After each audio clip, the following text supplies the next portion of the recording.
Welcome to Penrose Learning, where we make understanding easy. In this video, I will explain how to make ice cream with heavy cream. First, gather your essential ingredients: 2 cups of heavy cream, 1 cup of whole milk, and 3/4 cup of granulated sugar. Don't forget 1 teaspoon of pure vanilla extract for that classic, rich flavor. Make sure all your ingredients are thoroughly chilled before you begin, as this helps create a smoother, more consistent ice cream base. Now let's prepare the base. In a large bowl, whisk together your cold heavy cream, whole milk, sugar, and vanilla extract. Stir continuously until the sugar is completely dissolved. This usually takes about 2 to 3 minutes. Once combined, cover the bowl tightly and place it in the refrigerator. Chilling the mixture for at least 2 hours or even overnight is crucial for optimal churning. It's time for the fun part, churning.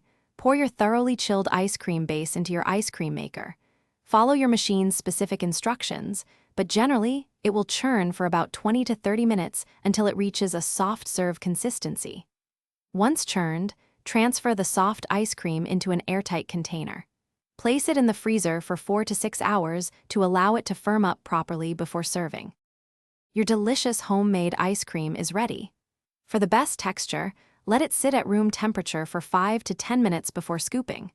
This allows it to soften slightly, making it easier to serve and enhancing its creamy texture.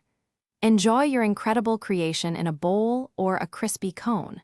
For storing leftovers, keep them in an airtight container in the freezer for up to 2 weeks. Don't forget to check the description for a link to those fantastic leak-proof meal prep containers and other great deals. Thanks for watching. If this was helpful, leave a like and consider subscribing. See you next time.